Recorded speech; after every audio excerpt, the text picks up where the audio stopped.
Bismillahirrahmanirrahim. Menabak dakwah tauhid dan sunnah. Bismillahirrahmanirrahim. Assalamualaikum warahmatullahi wabarakatuh. Innal hamdalillah nahmaduhu wa nasta'inuhu wa nastaghfiruh wa na'udzu billahi min shururi anfusina wa min sayyiati a'malina. May yahdihillahu fala mudilla lahu wa may yudlilhu fala hadiya lahu.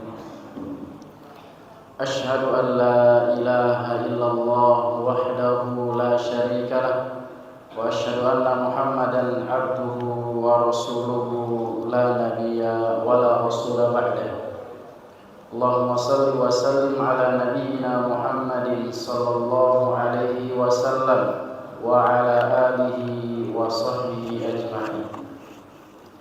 Yaqulullahu tabaraka wa ta'ala ya ayyuhalladzina amanu taqullaha wa qulu qawlan sadida yuslih lakum a'malakum wa yaghfir lakum dhunubakum wa man yuti'illaha wa rasulahu faqad faza fawzan 'azima. Amma ba'd. Bapak-bapak dan ibu sekalian, para ikhwan dan akhwat yang dirahmati oleh Allah Subhanahu wa taala, kita lanjutkan kajian kita Syarah Masail Al-Jahiliyah, penjelasan tentang masalah-masalah jahiliyah yang dituliskan oleh Syekh Muhammad bin Abdul Wahhab rahimahullahu ta'ala. Pada kesempatan yang lalu sudah kita baca potongan yang pertama dari masalah yang pertama atau masalah jahiliyah yang pertama, yakni berdoa kepada para wali dan orang-orang saleh. Pada pertemuan yang lalu sudah kita sampaikan apa yang disebutkan oleh muallif dan juga apa yang dijelaskan oleh Syekh Shalih Al-Fauzan, yakni berkaitan dengan kebiasaan-kebiasaan jahiliyah. Yang pertama adalah mereka berdoa kepada wali-wali dan orang-orang yang saleh di antara mereka. Namun mereka beranggapan bahwa mereka tidak menyembah mereka, orang-orang saleh tersebut, akan tapi mereka menjadikan wasilah atau perantara untuk mendekatkan dirinya kepada Allah Subhanahu wa ta'ala. Kemudian kita lanjutkan ucapan muallif rahimahullahu ta'ala, wa hadhihi, atau kalau ada yang buka kitabnya di halaman 22, wa hadhihi a'dhamu mas'alatin khalafahum fiha Rasulullah sallallahu alaihi wasallam. Dan ini adalah perkara yang paling besar. Maksudnya adalah berdoa kepada orang-orang saleh dan kepada para wali-wali di antara mereka, yang diselisihi oleh Rasulullah sallallahu alaihi wasallam. Fa'ata bil ikhlas. Kemudian Nabi sallallahu alaihi wasallam datang dan mengajarkan tentang ikhlas, yaitu beribadah kepada Allah Subhanahu wa taala semata tanpa menyekutukannya dengan orang-orang saleh atau para wali ataupun yang semisalnya. Wa akhbara annahu dinullahi alladhi arsala bihi jami'ur rusul. Dan Allah Subhanahu wa taala atau Nabi sallallahu alaihi wasallam mengabarkan bahwa ini adalah agama Allah Subhanahu wa taala, ajaran tentang ikhlas atau tidak menyekutukan Allah Subhanahu wa taala baik dengan para wali ataupun orang-orang saleh tersebut. Ini adalah agamanya Allah Subhanahu wa taala yang para rasul diutus dengannya. Dari rasul yang pertama sampai rasul yang terakhir Nabi kita sallallahu alaihi wasallam, semuanya diutus dengan perkara yang sama, yakni mengajarkan ikhlas beribadah kepada Allah Subhanahu wa taala. Dan Nabi sallallahu alaihi wasallam juga menjelaskan wa annahu la yaqbalu minal a'mal illal khalis, bahwa Allah Subhanahu wa taala tidaklah menerima sebuah amalan kecuali dari orang yang ikhlas. Ya, kecuali dari orang-orang yang mengikhlaskan ibadahnya hanya kepada Allah Subhanahu wa taala. Dan juga Nabi sallallahu alaihi wasallam mengabarkan anna man fa'ala mastahsanu faqad harramallahu alaihi al-jannah. Siapa saja, Nabi sallallahu alaihi wasallam mengabarkan bahwa siapa saja yang mengerjakan apa-apa yang dianggap baik oleh siapa di sini? Oleh orang-orang jahiliyah. Nah, kita sedang bahas tentang apa? Jahiliyah. Mastahsanu di sini maksudnya apa-apa yang dianggap baik oleh orang-orang jahiliyah. Faqad harramallahu alaihi al-jannah wa ma'wahu an-nar. Maka sungguh Allah Subhanahu wa taala telah mengharamkan baginya masuk ke dalam surga. Kalau haram masuk ke dalam surga berarti masuk ke mana, Pak? Neraka. Enggak ada pilihan yang ketiga. Ya, tempat kembalinya adalah neraka bagi orang-orang yang menganggap baik apa yang mereka lakukan. Ya, ini dalam pembahasan kita adalah berdoa kepada selain Allah Subhanahu wa taala, menjadikan wali-wali atau menjadikan para orang-orang soleh di antara mereka, atau bahkan orang-orang jahiliyah menjadikan patung-patung mereka yang digambarkan seperti orang-orang soleh di antara mereka sebagai wasilah, sebagai perantara agar bisa mendekatkan diri mereka kepada Allah Subhanahu wa ta'ala. Wa hadhihi hiyal mas'alatu allati tafarraqa li ajliha an-nasu baina muslimin wa kafir. Perkara inilah perkara pelarangan tentang menyekutukan Allah Subhanahu wa taala ini yang membedakan antara muslim dan yang kafir. Ya, antara muslim dan yang kafir. Kalau orang muslim dia hanya beribadah kepada Allah Subhanahu wa taala semata. Adapun orang-orang kafir, bahkan orang-orang musyrikin dahulu, mereka pada selain Allah Subhanahu wa taala. Oleh karena ketika mereka menyeberangi lautan di atas bahtera, kemudian ada angin, topan ataupun yang semisalnya, maka mereka akan senantiasa berdoa ikhlas kepada Allah Subhanahu wa taala semata. Karena patung-patung mereka enggak mampu menyelamatkan mereka. Akan tapi ketika diselamatkan oleh Allah, mereka kembali menyekutukan Allah Subhanahu wa taala. Itu orang-orang musyrik. Dan itulah yang diperangi oleh Nabi sallallahu alaihi wasallam. Jadi orang-orang musyrik yang diperangi oleh Nabi sallallahu alaihi wasallam, mereka tidak sama sekali atau semuanya tidak ada menyembah Allah, tidak. Ada yang menyembah Allah. Namun mereka juga menyembah selain Allah. Ya, bahkan mereka bernazar menyembelih di hadapan patung-patung mereka. Ini yang diperangi oleh Nabi kita sallallahu alaihi wasallam. Wa indaha waqa'atil adawah. Dan inilah yang terjadi permusuhan antara muslim dan kafir. Bukan masalah mengakui bahwasanya Allah itu Maha Pencipta, bukan. Atau Allah yang mengatur, bukan. Karena kalau ditanya orang-orang musyrikin yang diperangi oleh Nabi sallallahu alaihi wasallam, siapa yang menciptakan langit dan bumi, mereka akan mengatakan siapa? Allah Subhanahu wa taala. Akan tapi mereka disebut sebagai orang-orang kafir, bahkan orang musyrik. Wa li ajliha syar'al jihad. Dan dengan tujuan tersebut, karena ada perkara-perkara jahiliyah yang menyekutukan Allah Subhanahu wa taala, disyariatkan jihad, memerangi mereka agar hanya Allah Subhanahu wa taala semata yang disembah, tidak boleh diduakan, tidak boleh disekutukan dengan siapapun, orang saleh atau para wali atau para pengisi-ngisi kuburan tersebut. Ini tidak dibenarkan oleh syariat kita. Oleh karena Allah Subhanahu wa taala mengatakan di dalam surah Al-Anfal ayat yang ke-39, Allah Subhanahu wa taala mengatakan wa qatiluhum hatta la takuna fitnatun wa yakuna ad-dinu lillah. Dan perangilah mereka agar tidak terjadi fitnah dan agama hanya untuk Allah Subhanahu wa taala. Al-fitnah di dalam surat Al-Anfal di sini disebutkan oleh para ulama, di antaranya Ibnu Abbas, kemudian di antaranya Al-Hasan, Qatadah, As-Sudi, Ibnu Jurayd dan yang lainnya. Yang dimaksud dengan fitnah di sini adalah asy-syirik. Jadi artinya adalah waqatiluhum hatta la takuna fitnah, dan perangilah mereka agar tidak terjadi kesyirikan. Ya, al-fitnah di sini maksudnya adalah asy-syirik. Bukan fitnah seperti yang kita pahami.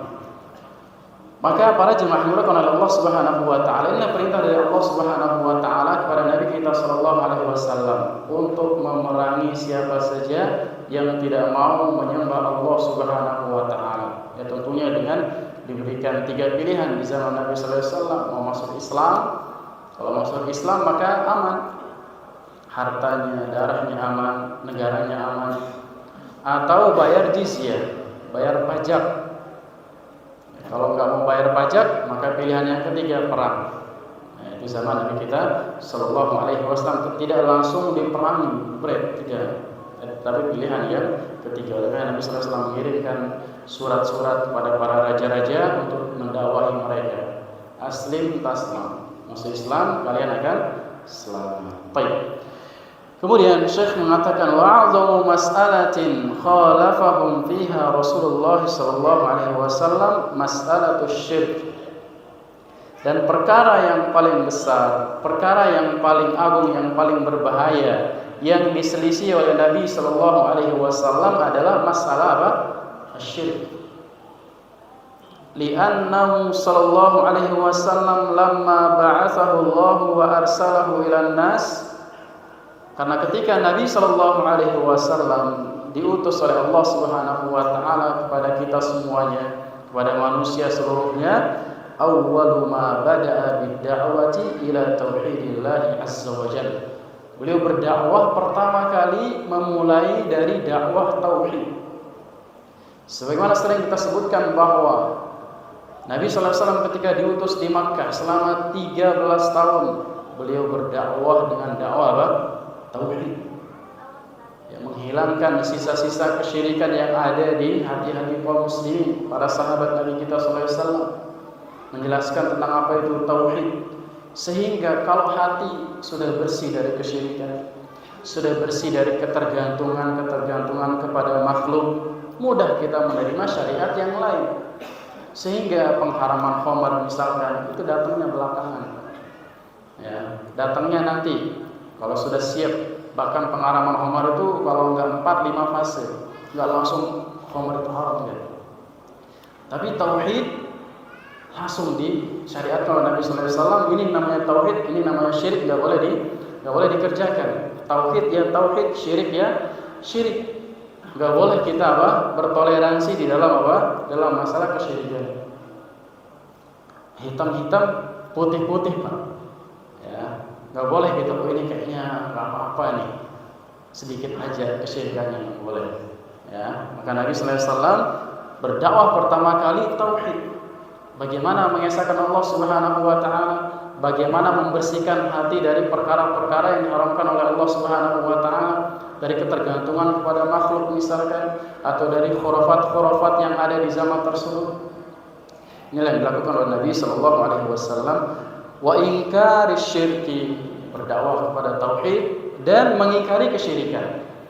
Karena yang namanya tauhid dan syirik ini Bapak, ini harus dilakukan bersama-sama. Tidak bisa kita hanya bertauhid saja tanpa mengingkari kesyirikan, ini belum sempurna. Ya, ada orang, yaudah saya melakukan tauhid saja, kesyirikan masih dibiarkan, kesyirikan masih dilakukan mungkin. Ini tidak mungkin terjadi. Kalau orang yang bertauhid tentunya dia akan meninggalkan kesyirikan, dan tidak boleh ada toleransi yang namanya kesyirikan. Ya, harus kita jelaskan yang syirik itu syirik, yang tauhid itu Tauhid buat diri kita, terutama buat keluarga yang ada di rumah, tetangga-tetangga kita dan yang semisalnya harus kita jelaskan bahwa syirik itu adalah syirik yang harus ditinggalkan. Tapi nggak boleh juga main hakim sendiri, Pak ya. Harus dakwah bil hikmah. Dakwah dengan apa? Al-hikmah wal mau'izatul hasanah, dan memberikan nasihat yang bagus. Wajadilhum billati hiya ahsan, kata Allah Subhanahu wa taala, walaupun mau berdebat, berargumentasi, berdebatlah dengan yang bagus, yang santun. Wa kana sallallahu alaihi wasallam yaqul, dan Nabi sallallahu alaihi wasallam pernah mengatakan, qulu la ilaha illallah tuflihu, ucapkanlah la ilaha illallah, maka kalian akan selamat. Dengan ucapan la ilaha illallah, harta, darah, kehormatan ini tidak boleh ditumpahkan, tidak boleh diambil.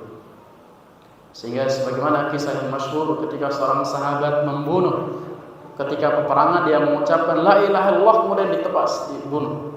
Sampai kabar tersebut pada Nabi sallallahu alaihi wasallam, kenapa engkau membunuh orang yang sudah mengucapkan la ilaha illallah, kata Nabi sallallahu alaihi wasallam. Maka dia mengatakan, oh dia karena takut sama pedangku saja. Kemudian apa kata Nabi kita sallallahu alaihi wasallam? Kenapa engkau enggak robek dadanya, lihat benar enggak dia mengucapkan la ilaha illallah tersebut. Maka ini adalah kita hukumi zahirnya. Ya, kalau dia seorang muslim maka muslim. Orang yang mengucapkan la ilaha illallah tidak boleh diganggu kehormatannya, tidak boleh ditumpahkan darahnya, tidak boleh diambil hartanya. Sehingga seorang muslim itu tidak selaras dengan perbuatan-perbuatan terorisme atau pembunuhan. Tidak mudah kita menghukumi seorang itu boleh dibunuh misalkan, atau dia kafir misalkan, alhamdulillah. Ini tidak mudah di dalam agama kita. Banyak runtutannya yang harus dijalani. Sebagaimana dilakukan oleh Nabi sallallahu alaihi wasallam tadi. Wa yaqul, kemudian Nabi sallallahu alaihi wasallam juga pernah mengatakan, umirtu an uqatilan nas, aku diperintahkan untuk memerangi manusia hatta yaqulu, sampai mereka mengucapkan la ilaha illallah, sampai mereka mengikrarkan la ilaha illallah. Fa idza qaluha, kalau mereka sudah mengucapkan la ilaha illallah, kalau dia sudah mengucapkan tauhid, bersyahadat la ilaha illallah, asamu minni dima'ahum wa amwalahum, maka terjaga dariku, kata Nabi sallallahu alaihi wasallam, darah mereka dan juga harta-harta mereka. Darahnya enggak boleh ditumpahkan, hartanya enggak boleh diambil. Ya, inilah kehormatan seorang muslim dengan ucapan la ilaha illallah, maka aman semuanya. Karena Nabi sallallahu alaihi wasallam mengatakan, aslim taslim, masuk Islamlah kalian, maka kalian akan apa? Selamat. Fakana sallallahu alaihi wasallam, dan dahulu Nabi kita sallallahu alaihi wasallam yagshahum, menyadarkan mereka, orang-orang kafir Quraisy, orang-orang jahiliyah, fi mujtama'atihim wa fi manazilihim wa fi ayyamil musim fil hajj, baik itu di masyarakat di antara mereka, baik itu di rumah-rumah mereka, dan juga pada musim-musim haji. Yang didakwahkan, yang dijelaskan oleh Nabi kita sallallahu alaihi wasallam adalah perkara tauhid dan mengingkari kesyirikan. Ya, karena sebelum hijrah Nabi kita sallallahu alaihi wasallam mendapati berapa kali berarti musim haji? Setelah diutusnya Nabi kita sallallahu alaihi wasallam berapa kali musim haji? 13 kali, kan 13 tahun. Orang-orang kafir Quraisy juga ada haji, ada umrohnya, Pak. Cuman tata caranya mereka seenaknya aja, tawaf dengan telanjang dan yang semisalnya. Sama-sama mengagungkan Ka'bah, sama-sama di tanah haram nggak boleh bertumpahan darah, sama. Karena sebelum Nabi kita sallallahu alaihi wasallam diutus sebagai Nabi dan Rasul, itu sudah menjadi tanah haram. Sejak kapan? Sejak Nabi Ibrahim alaihissalam, ya, dijadikan sebagai apa? Tanah haram, sebagaimana doa Nabi kita Nabi Ibrahim alaihissalam. Musim haji didakwahkan sampai orang-orang kafir Quraisy juga merasa terganggu dengan dakwah Nabi kita sallallahu alaihi wasallam, sampai ujung-ujungnya adalah apa? Diusirlah Nabi kita Nabi Muhammad sallallahu alaihi wasallam dan disyariatkan hijrah. Hijrah ada yang ke Habasyah 2 kali, kemudian baru hijrah ke Madinah atau kota Madinah. Wa yad'uhum ila tauhid, dan mereka Nabi kita sallallahu alaihi wasallam menjelaskan dan juga mendakwahkan orang-orang yang datang baik di rumah-rumahnya ataupun di masyarakatnya di musim-musim haji, mendakwahkan kepada tauhid. Wa yadhhabu huna wa hunak, dan pergi ke sana kemari Nabi kita sallallahu alaihi wasallam juga mendakwahkan tentang tauhid. Kama zahaba ila Taif, sebagaimana Nabi kita sallallahu alaihi wasallam juga pernah pergi ke Taif untuk berdakwah. Ya, pergi ke Taif untuk berdakwah tentang tauhid. Namun apa yang dilakukan oleh penduduk Taif? Dilempari Nabi kita sallallahu alaihi wasallam dengan batu. Ya, budak-budaknya disuruh keluar, dilempar Nabi kita sallallahu alaihi wasallam dengan batu sampai berdarah. Akan tapi Nabi kita sallallahu alaihi wasallam tidak emosi kalau bahasa kita, tidak marah. Bahkan datang malaikat menanyakan Nabi, wahai Rasulullah sallallahu alaihi wasallam, mau enggak saya angkatkan gunung ini melemparkan kepada penduduk Taif sampai apa? Sampai semuanya mati. Karena perbuatannya kepada siapa? Pada Nabi kita sallallahu alaihi wasallam. Dibawakan surga dibawakan oleh Nabi kita sallallahu alaihi wasallam. Jadi dakwah tauhid dan menjadi kesyirikan. Akan tapi dibalas dengan lemparan batu sehingga Nabi kita sallallahu alaihi wasallam berlarian sampai enggak tahu pernah lari terbirit-birit kalau bahasa kita. Ini dakwah Nabi kita sallallahu alaihi wasallam. Adapun dakwah kita Pak, zaman sekarang belum seberapa. Ya, masih jauh daripada perjuangan Nabi kita sallallahu alaihi wasallam, perjuangan para sahabat. Kalau kita paling cuma dinyinyirin aja, dikata-katain doang, ini jenggotan seperti apa dan seterusnya. Paling dilabeli oleh apa? Teroris dan yang semisalnya. Nabi kita sallallahu alaihi wasallam dulu juga demikian. Dituduh apa? Pemecah belah antara orang-orang, antara keluarga dengan keluarganya, pemecah belah antara istri dengan apa? Suaminya, anak dengan bapaknya, dan seterusnya, pemecah belah. Dan zaman sekarang juga orang-orang yang mengajak kepada tauhid dilabeli dengan label yang apa? Yang sama. Maka Nabi kita sallallahu alaihi wasallam dikatakan apa? Gila, penyihir dan yang semisalnya. Namun dakwah harus tetap berjalan. Nabi kita sallallahu alaihi wasallam terus berdakwah sehingga ditolong oleh Allah Subhanahu wa taala di dalam dakwahnya. Nabi sallallahu alaihi wasallam berdakwah ke Taif untuk mendakwahkan tauhid dan mengesahkan Allah Subhanahu wa taala di dalam ibadahnya. Hada awwalu ma bada'a bihi sallallahu alaihi wasallam. Inilah yang dimulai oleh Nabi kita sallallahu alaihi wasallam di dalam dakwahnya. Kenapa? Apa alasannya kok kenapa dakwahnya tauhid dulu? Kenapa enggak langsung khilafah aja? Ya, zaman sekarang kan lagi ramai khilafah ataupun yang semisalnya. Kata Syekh, li'anna hadza huwal asas. Ini adalah pondasi. Ya, pondasi agama adalah apa? Tauhid. Kalau pondasinya bagus, tiangnya, atapnya kalau sebuah bangunan akan kuat. Ya. Akan mudah menerima syariat-syariat yang ada, sehingga ketika para sahabat sudah bagus tauhidnya, disuruh jihad, ayo. Ya, disuruh ninggalin khamar, siap. Disuruh apalagi meninggalkan riba, siap. Semuanya, semua syariat yang diturunkan setelah tauhid para sahabat itu bagus, diterima dengan apa? Dengan mudah. Sehingga inilah yang didakwahkan oleh Nabi sallallahu alaihi wasallam yang pertama kali membersihkan hati-hati para sahabat, dan ini yang harus kita lakukan. Tauhid harus dibersihkan, kesyirikan harus dihilangkan, kemudian juga khurafat-khurafat dan yang semisalnya, termasuk juga bergantung kepada makhluk, berdoa kepada makhluk yang kata Allah Subhanahu wa taala, ma la yanfa'uka wa la yadhurruka, enggak bisa memberikan manfaat dan tidak bisa memberikan mudarat.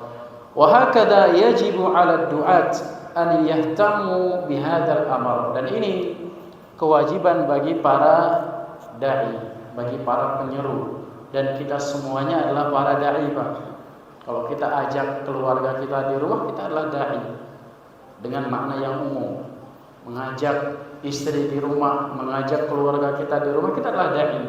Dan ini dakwah yang pertama kali kita ajarkan anak-anak kita di rumah, agar mereka bertauhid, agar mereka menjauhi kesyirikan sejak kecil.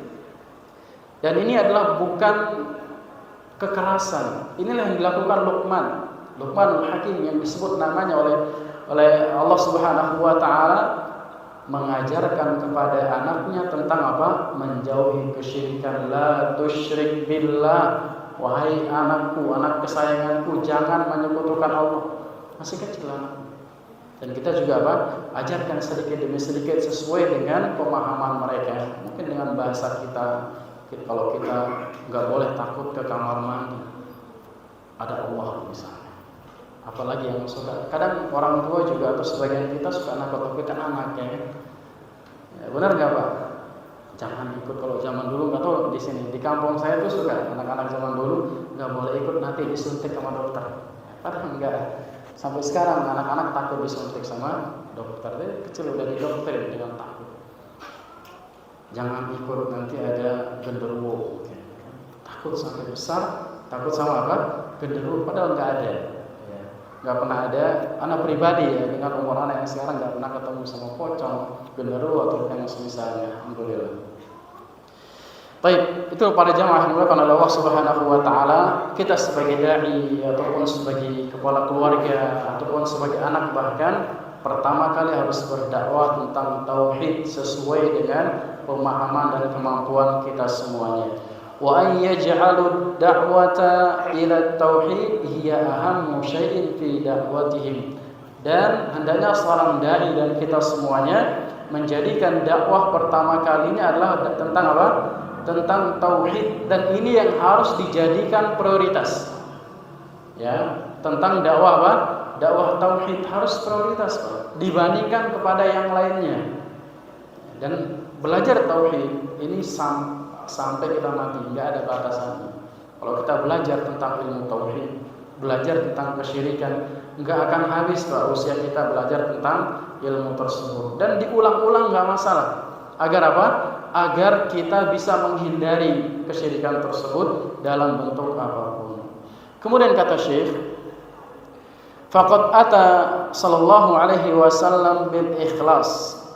Dan sungguh Nabi kita sallallahu alaihi wasallam datang dan mengajarkan tentang ikhlas, memurnikan ibadah kepada Allah Subhanahu wa taala semata.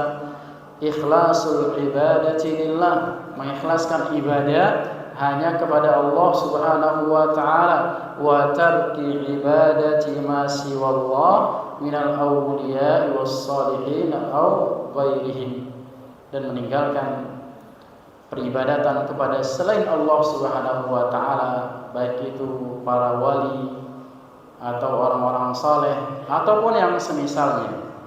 Ya, entah itu jimat-jimat atau ada yang beribadah kepada keris tiap malam Jumat Kliwon dimandikan misalnya. Ini adalah bentuk-bentuk peribadatan kepada selain Allah Subhanahu wa taala. Hadza huwa dinur rusul, dan ini adalah agamanya para rasul semuanya, bukan hanya Nabi kita sallallahu alaihi wasallam. Bahkan Nabi Isa alaihissalam tidak pernah mengajarkan kepada umatnya untuk menyembah Nabi Isa alaihissalam. Tidak pernah mengajarkan untuk menyembah ibunya Maryam alaihissalam. Kama qala ta'ala, sebagaimana firman Allah Subhanahu wa taala dalam surah Al-Anbiya ayat 25, Allah Subhanahu wa taala tegaskan, "Wa ma arsalna min qablika min rasul illa nuhi ilaihi annahu la ilaha illa ana fa'budun." Dan tidaklah kami utus sebelum engkau wahai Muhammad dari rasul-rasul kecuali kami wahyukan bahwa tidak ada ilah yang berhak untuk diibadahi dengan benar kecuali Allah, fa'budun, kecuali aku, kata Allah Subhanahu wa taala, fa'budun, maka sembahlah aku. Wa qala ta'ala, dan Allah Subhanahu wa taala juga mengatakan, wa laqad ba'atsna fi kulli ummatin rasulan an i'budullaha wajtanibut taghut. Dan sungguh kami telah utus di setiap umat, di setiap masa, di setiap zaman seorang rasul dengan tujuan dan visi yang sama. Apa itu tujuannya? Ani'budullah. Yang pertama mengajak beribadah kepada Allah, dan yang kedua wajtanibut taghut, menjauhi para taghut, menjauhi kesyirikan atau peribadatan kepada selain Allah Subhanahu wa taala. Semua nabi dan semua rasul yang diutus visi dakwahnya satu. Ya, tujuannya sama, mengajak beribadah kepada Allah dan menjauhi kesyirikan. Fahada huwa manhajur rusul alaihimus salatu wassalam. Dan ini adalah manhaj, metode agamanya para rasul alaihimus salatu wassalam, ad-da'watu ila ibadatillah wa tarku ibadati ma siwah, yaitu berdakwah untuk beribadah kepada Allah dan juga menjauhi peribadatan kepada selainnya. Wa baqiyatul istilahat ta'ti tab'an lidzalik. Adapun perbaikan-perbaikan yang lainnya dari perkara-perkara selain tauhid dan syirik ini mengikuti saja setelahnya, kata Syekh rahimahullahu taala. Dan tadi kita contohkan bahwa pengharaman khamar misalkan nanti belakangan setelah hijrah baru diharamkan oleh Allah Subhanahu wa taala. Mengharamkan riba juga demikian. Bahkan syariat salat tidak langsung di awal-awal dakwah, syariat puasa dan yang semisalnya. Wallahu jalla wa ala, dan Allah Subhanahu wa taala la yaqbal minal a'mal illa man kana khalisan liwajhihi laita fihi syirk. Allah Subhanahu wa taala tidak akan menerima amalan-amalan ibadah-ibadah kecuali kalau dilakukan dengan ikhlas dan tidak terdapat kesyirikan, baik syirik kecil ataupun syirik besar, Pak. Karena sebagaimana sudah kita jelaskan, syirik besar itu bisa menghancurkan seluruh amalan. Syirik kecil juga demikian, bisa menghancurkan amalan yang sedang dikerjakan. Jadi diterima oleh Allah Subhanahu wa taala. Wa aidan, dan juga la budda an yakuna al-amalu muwafiqan lima syara'ahu Allah Subhanahu wa taala. Dan juga selain ikhlas harus juga mencocoki sesuai dengan apa yang disyariatkan oleh Nabi kita Nabi Muhammad sallallahu alaihi wasallam. Fallah la yaqbalul amal alladhi fihi bid'ah wala ma kana fihi syirk. Allah Subhanahu wa taala tidak menerima amalan apabila bid'ah. Bid'ah itu apa, Pak? Apa itu bid'ah? Sering kita dengar ya kan, kullu bid'atin dhalalah. Apa itu bid'ah? Siapa yang mau jawab ini? Apa itu bid'ah? Allahu a'lam. Ya, apa itu bid'ah, Pak? Sesuatu yang baru di dalam urusan agama. Ya, sesuatu baru yang dalam urusan agama yang tidak pernah diajarkan oleh Nabi sallallahu alaihi wasallam, baik itu tata caranya ataupun yang semisalnya. Juga tidak terdapat kesyirikan. Nah, ini kalau ada syiriknya enggak diterima, kalaupun dilakukan dengan ikhlas tapi tidak pernah dicontohkan oleh Nabi juga tidak diterima oleh Allah Subhanahu wa taala. Sebutkan dalam surah Al-Kahf ayat 110, Allah Subhanahu wa taala mengatakan, "Man kana yarju liqa'a rabbih falyamal 'amalan shalihan wala yusyrik bi'ibadati rabbih ahada." Siapa saja yang mengharapkan perjumpaan dengan Allah, siapa saja yang mengharapkan pahala dari Allah Subhanahu wa taala, maka hendaklah dia beramal dengan amalan yang saleh dan tidak menyekutukan Allah Subhanahu wa taala.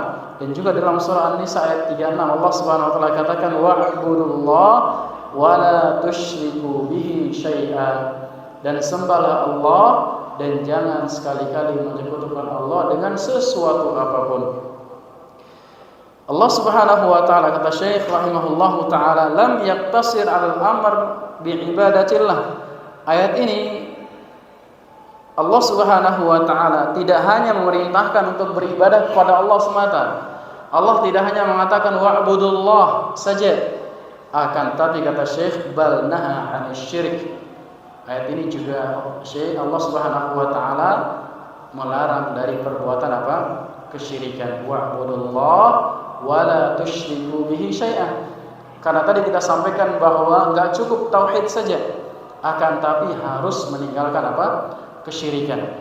Begitu pula dalam perkara yang lain, sunnah saja enggak cukup, tapi harus meninggalkan apa? Bid'ah. Tak bisa kita lakukan sunnah, kita lakukan bid'ah juga. Kita ikhlas kepada Allah, namun kita juga menyekutukan Allah Subhanahu wa taala di dalam perkara yang sama. Lianna ibadatallah la tuqbal illa kana fihi la tuqbal idza kana fiha syirik. Karena ibadah kepada Allah Subhanahu wa taala tidak diterima kalau ada kesyirikannya. Wal kufru, dan juga ada kekufuran. Wal kufru bit taghut muqaddamun 'alal iman. Dan dalam ayat yang lain Syekh menyebutkan bahwa mengkufuri atau mengingkari at-taghut, mengingkari kesyirikan lebih diutamakan daripada keimanan. Allah katakan apa? Faman yakfur bit taghut. Siapa saja yang mengingkari at-taghut, mengingkari peribadatan kepada Allah kepada selain Allah Subhanahu wa taala, wa yu'min billah, dan dia beriman kepada Allah, faqad istamsaka bil urwatil wusqa lan fisama laha, maka sungguh dia telah berpegang teguh kepada buhul tali Allah Subhanahu wa taala yang tidak pernah terputus. Al-Baqarah 256. Kita jeda azan. Baik, kita lanjutkan. Bismillahirrahmanirrahim. Wassalatu wassalamu ala Rasulillah. Amma ba'd. Kemudian Syekh Al-Fauzan hafizahullah taala mengatakan, hadza ini aja Pak. Kemudian Syekh hafizahullah taala mengatakan, wa hadza huwa ma'na la ilaha illallah. Inilah yang dimaksud dengan makna la ilaha illallah. Dan di sini beliau menjelaskan bahwa terdapat dua syarat atau dua rukun la ilaha illallah, agar kita tidak salah memahami la ilaha illallah. Karena banyak saudara-saudara kita mengucapkan la ilaha illallah namun masih melakukan kesyirikan. Ya, mengucapkan la ilaha illallah namun masih meminta kepada selain Allah, masih menggantungkan harapannya kepada selain Allah Subhanahu wa taala. Syekh menyebutkan bahwa di sini terdapat an-nafyu dan al-itsbat, penafian dan penetapan al-itsbat. Di sini ada dua penggalan la ilaha. Di sini menunjukkan bahwa kebatilan semua sesembahan apapun yang ada di muka bumi ini. Artinya tidak ada sesembahan yang berhak diibadahi, yang berhak untuk disembah illallah. Di sini adalah terdapat apa? Penetapan, kecuali Allah. Hanya Allah Subhanahu wa taala semata yang berhak untuk diibadahi. Maka terjemahan atau makna yang benar dari la ilaha illallah adalah tidak ada sesembahan yang berhak diibadahi kecuali Allah Subhanahu wa taala. Kemudian Syekh mengatakan, "Allah la yaqbal minal a'mal illa ma kana khalisan liwajhihi." Allah Subhanahu wa taala tidak menerima amalan kecuali ikhlas mengharapkan wajah Allah Subhanahu wa taala. Wala yaqbalul amal alladhi fihi bid'ah wa mukhalafatun liman hajar Rasul sallallahu alaihi wasallam, dan juga tidak menerima amalan yang terdapat bid'ah atau menyelisihi manhaj, menyelisihi tata cara, menyelisihi ajaran Nabi kita Nabi Muhammad sallallahu alaihi wasallam. Sebagaimana sabda Nabi kita sallallahu alaihi wasallam dalam hadis yang masyhur, man amila amalan laisa alaihi amruna fahuwa raddun. Siapa saja yang melakukan amalan apapun yang tidak pernah diajarkan oleh Nabi, maka amalannya tertolak meskipun dilakukan dengan ikhlas. Ya, meskipun dia hanya beribadah, dia melakukan semuanya itu mengharapkan wajah Allah, namun tidak pernah diajarkan oleh Nabi, maka amalan tersebut tertolak. Dan dalam riwayat yang lain disebutkan, man ahdatsa fi amrina hada ma laysa minhu fahuwa raddun. Siapa saja yang menciptakan ibadah yang baru. Ya, ahdatsa di sini maksudnya apa? Membuat-buat amalan, membuat-buat ibadah yang tidak pernah diajarkan oleh kami, kata Nabi kita sallallahu alaihi wasallam, fahuwa raddun, maka tertolak. Walidzalika qala ulama, oleh karena para ulama kita mengatakan innal amala la yuqbal illa bi syartain. Amalan tidak diterima kecuali terpenuhi dua syarat. Apa saja itu? Yang pertama ikhlas, dan yang kedua al-mutaba'ah, mengikuti contoh dari Nabi kita Nabi Muhammad sallallahu alaihi wasallam. Fa idza ikhtalla ahadus syartain, kalau salah satu dari kedua syarat tersebut hilang, maka tidak diterima oleh Allah Subhanahu wa taala, dan walam yakun amalan salihah, tidak dikategorikan sebagai amalan yang saleh. Sebagus apapun modelnya, Pak, ya, semeriah apapun, sebanyak apapun duit yang kita keluarkan, kalau tidak pernah diajarkan oleh Nabi atau tidak kita lakukan dengan ikhlas, tidak dikategorikan sebagai amalan saleh. Maka ini harus kita garis bawahi, Pak. Jangan sampai kita udah capek lakukan sebuah amalan, sudah mengeluarkan uang yang banyak, sudah mengeluarkan keringat yang banyak, tapi kita lakukan sia-sia, bahkan kita lakukan bahkan berdosa, Pak. Ya, seorang yang beribadah tidak karena Allah Subhanahu wa taala berdosa, karena dia menyekutukan Allah Subhanahu wa taala, atau dia lakukan amalan yang tidak pernah diajarkan oleh Nabi, ini juga bisa berdosa. Selain tidak diterima oleh Allah Subhanahu wa taala, bisa mendapatkan dosa dari Allah Subhanahu wa taala. Wa akhbara jalla wa ala, kemudian Allah Subhanahu wa taala juga mengabarkan kepada kita anna man abada ma yastahsinuhu minal asnam wal awliya wal ashjar wal ahjar wal qubur. Apabila orang-orang beribadah kepada apa-apa yang dianggap baik. Tadi kita sampaikan bahwa dianggap baik oleh siapa, Pak? Orang-orang jahiliyah, ya. Orang-orang jahiliyah dahulu. Di antara dianggap baiknya adalah dari ibadah-ibadah kepada al-asnam, pada patung-patung. Banyak patungnya, Pak. Kemarin nama patungnya apa saja, Pak? Ada yang masih ingat? Iya. Lata Uzamanat, ya, kalau di dalam orang-orang musyrik. Banyak, jadi di sekitaran Ka'bah dahulu juga banyak patung, bahkan di dalamnya juga banyak patung, banyak gambar-gambar. Bahkan diriwayatkan bahwa di dalamnya ada gambaran Nabi Isa alaihissalam, gambar Maryam alaihissalam, dan yang lainnya, yang mereka anggap itu adalah perbuatan yang baik, ya, beribadah kepada selain Allah Subhanahu wa taala. Juga beribadah kepada para wali-wali, kepada pohon-pohon, kepada bebatuan, pada kuburan-kuburan, penghuni kuburan, meminta, berdoa kepada orang-orang tersebut atau perkara-perkara selain Allah Subhanahu wa taala. Walam yarji' fil ibadati ilal kitabi was sunnah, ila kitabillahi wa sunnati rasulih sallallahu alaihi wasallam. Dan di dalam beribadah tidak kembali kepada kitabullah dan juga sunnah Rasulullah sallallahu alaihi wasallam.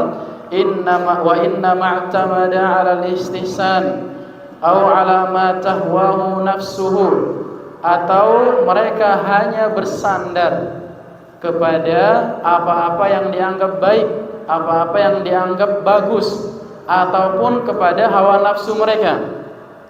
Walau khalafal kitab wa sunnah, meskipun menyelisihi Alkitab dan as-sunnah. Allah Subhanahu wa taala mengabarkan annallaha qad harrama 'alaihil jannata wa ma'wahun nar, bahwasanya orang tersebut yang beribadah kepada apa-apa yang dianggap baik ataupun yang sesuai dengan hawa nafsu mereka, meskipun bertentangan dengan Al-Qur'an dan As-Sunnah, tempat kembalinya adalah mana? Neraka. Diharamkan baginya surga dan tempat kembalinya adalah neraka. Sebagaimana firman Allah Subhanahu wa taala dalam surah Al-Maidah ayat yang ke-72, innahu man yusyrik billah faqad harrama 'alaihil jannata wa ma'wahun nar. Sesungguhnya wa ma'wahun nar, sesungguhnya siapa saja yang menyekutukan Allah Subhanahu wa taala, maka Allah haramkan baginya surga dan kembalinya kemana? Neraka. Ya, orang-orang yang menyekutukan Allah Subhanahu wa taala dengan apapun, dengan patungkah, dengan batukah, ataupun yang lainnya. Yakni kata Syekh hafizahullahu taala, manahu min dukhulil jannah man'an batan. Allah Subhanahu wa taala menghalangi orang-orang tersebut yang menyekutukan Allah Subhanahu wa taala masuk ke dalam surga dengan larangan yang keras. Ya. Dengan larangan apa? Larangan yang keras, yang artinya enggak mungkin masuk ke dalam apa? Surga. Orang-orang yang menyekutukan Allah Subhanahu wa taala. Fat-tahrimu fil lughah. Pengharaman secara bahasa, at-tahrim secara bahasa artinya adalah al-mana', menghalangi. Diharamkan berarti apa? Dihalangi. Ya, diharamkan berbuat kesyirikan, maka dihalangi untuk berbuat kesyirikan. Begitu pula yang diharamkan baginya surga, dihalangi dia apa? Masuk ke dalam surganya Allah Subhanahu wa taala. Fal musyrik mamnu'un min dukhulil jannah batatan. Maka orang-orang musyrik, orang-orang yang menyekutukan Allah Subhanahu wa taala, mamnu', dia dilarang masuk ke dalam surga sama sekali. Ya, enggak mungkin masuk ke dalam apa? Dalam surga. Ini kata siapa? Kata Allah Subhanahu wa taala. La tama'a lahu fiha. Tidak ada yang namanya toleransi baginya, kata Syekh. Tidak ada yang namanya toleransi bagi pelaku kesyirikan. Kalau dia enggak bertobat di dunia, misalkan ada orang mati bawa dosa syirik, pasti masuk ke dalam apa? Neraka. Karena tidak diampuni oleh Allah Subhanahu wa taala orang-orang yang melakukan kesyirikan tersebut. Wa ma'wahun nar, dan tempat kembalinya adalah neraka. Hadhihi aqibatus syirki billahi azza wa jalla. Ini adalah akibat dari perbuatan kesyirikan atau berbuat syirik kepada Allah azza wa jalla. Wa in kanu yaqulun, meskipun mereka enggak ngaku berbuat syirik. Ya. Meskipun mereka enggak menganggap diri mereka berbuat kesyirikan. Apa kata mereka? Kemarin sudah kita sebutkan ayatnya, ma na'buduhum illa liyuqarribuna ilallahi zulfa. Kami enggak beribadah kepada wali-wali, kepada para orang-orang saleh, kepada patung-patung, bebatuan ataupun yang semisalnya, kecuali hanya untuk mendekatkan diri kita kepada Allah sedekat-dekatnya. Hanya sebagai wasilah saja, hanya sebagai perantara. Kalau bahasa anak zaman sekarang, ya kita nih manusia kotor, gak pantas langsung minta kepada Allah Subhanahu wa ta'ala. Jadi kita butuh rekomendasi, ya butuh apa namanya, seperti ya, birokrasi ya. Kalau ada teman dekatnya presiden atau apa misalkan pejabat-pejabat, kalau punya teman dekat kirim proposal cepat langsung cair.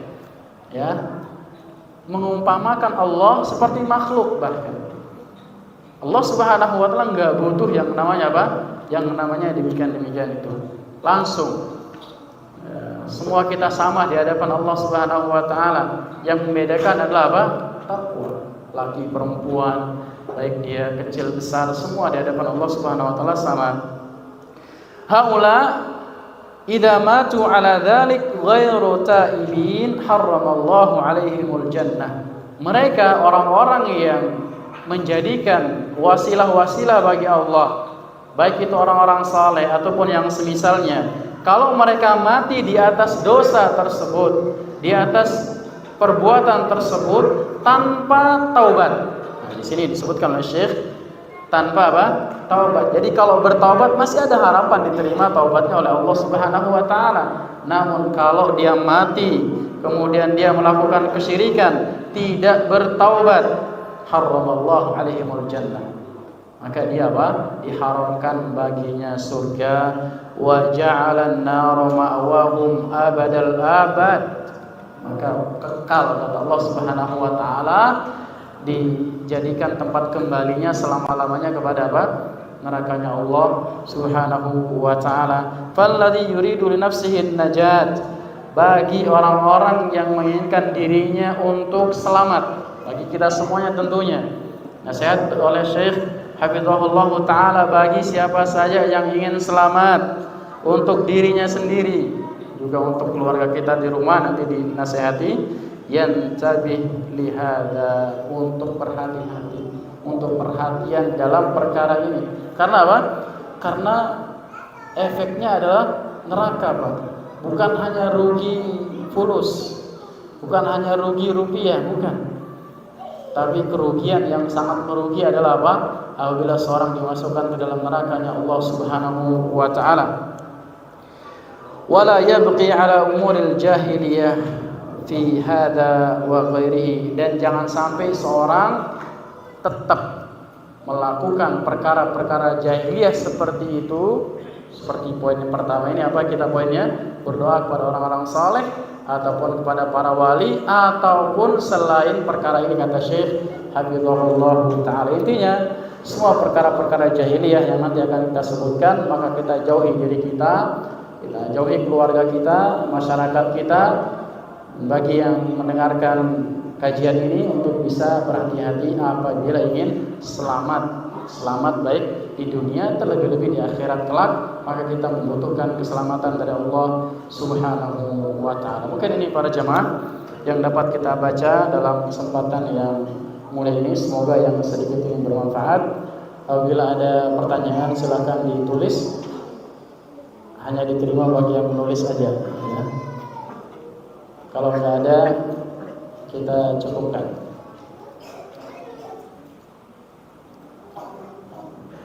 Kalau nggak ada, jangan dipaksa, Pak ya. Baik. Kalau nggak ada, kita cukupkan. Subhanakallahumma wa bihamdika, asyhadu an la ilaha illa anta, astaghfiruka wa atubu ilaik. Assalamualaikum warahmatullahi wabarakatuh.